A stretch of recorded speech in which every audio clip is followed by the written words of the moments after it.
I don't want your millions, mister.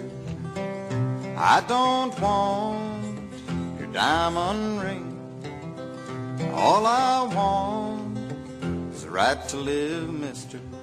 Won't you give me back my job again? 20 minutes past the hour. We're talking with Bob Barr, the Libertarian Party's nominee for President of the United States. BobBarr2008.com. And Bob, I'm assuming the Libertarian Party, what is it, libertarian.org? LP.org. LP.org. Okay, great. Thank you very much. I'm looking at the historical budget data published by the CBO.gov, the Congressional Budget Office, and from 1962 to today, year by year.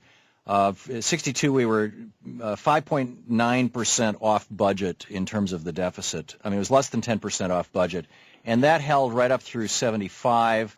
Then it went into the range of around 40% off budget up until Reagan came into office.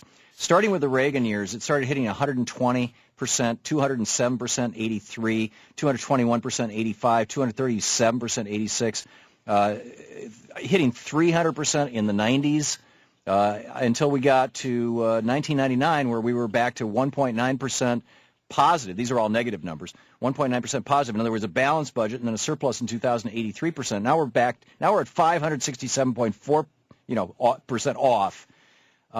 We have this massive deficit and debt associated with it. And you look at the numbers, and the only time that we had a balanced budget was when Bill Clinton came in and said, okay, we're going to raise taxes by a few points, and it actually helped the economy. What's wrong with doing that? Well, the fact of the matter is we had a balanced budget during those few years when we had two different parties in power. You had the Republican majority that came in the 94 election in the House and the Senate, and a Democrat president that, for whatever faults he might have had, Bill Clinton is a very bright man and recognized that the American public was tired of deficit spending. It became a real issue.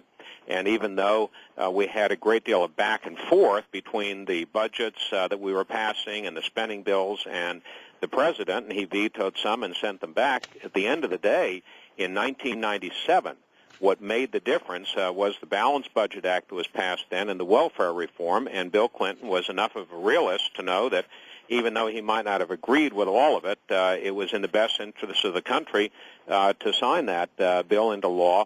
And that's what really made the difference. I'm looking at the numbers here. Our the total income to the country, 1.6 trillion, 97, 1.652 trillion, 98, 1.7 trillion, 99, and then you get up. The income was steadily going up.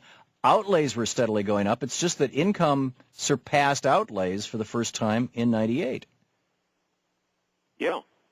So we're saying the same thing. What I'm saying is I don't see outlays never went down. You said that this was the result of budget cutting. There's the numbers are for federal spending are consistently and steadily going up. It's when they increased taxes, revenues went up faster. I really don't think it's relevant to get into an argument over that.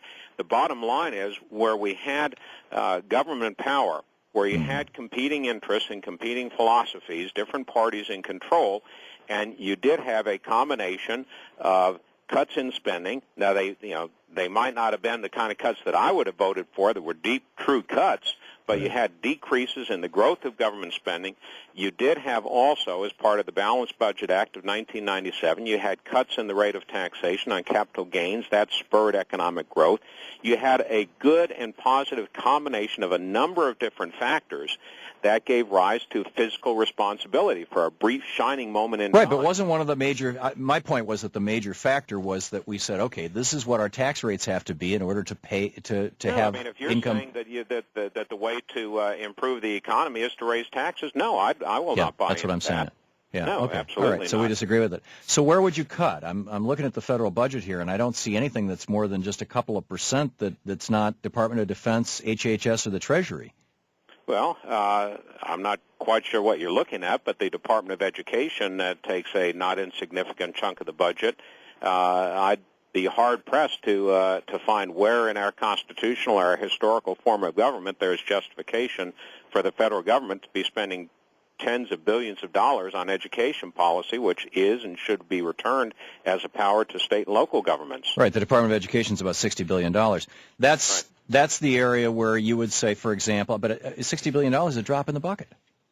Well, you got to start somewhere, Tom. I mean, one could look at that and become very frustrated and cynical and say, gee, there's nothing we can do. Everything's just too big. But you've got to start somewhere. As president, one thing I would do immediately would be to issue an order for a 10% decrease in spending in the executive office of the president. That is something that a president has some control over.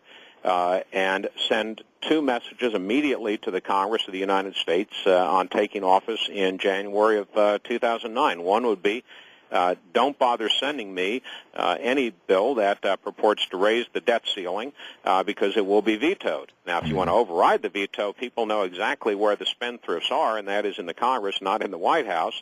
And send another message to the Congress that no appropriations bill that increases spending over the previous year will not be signed into law.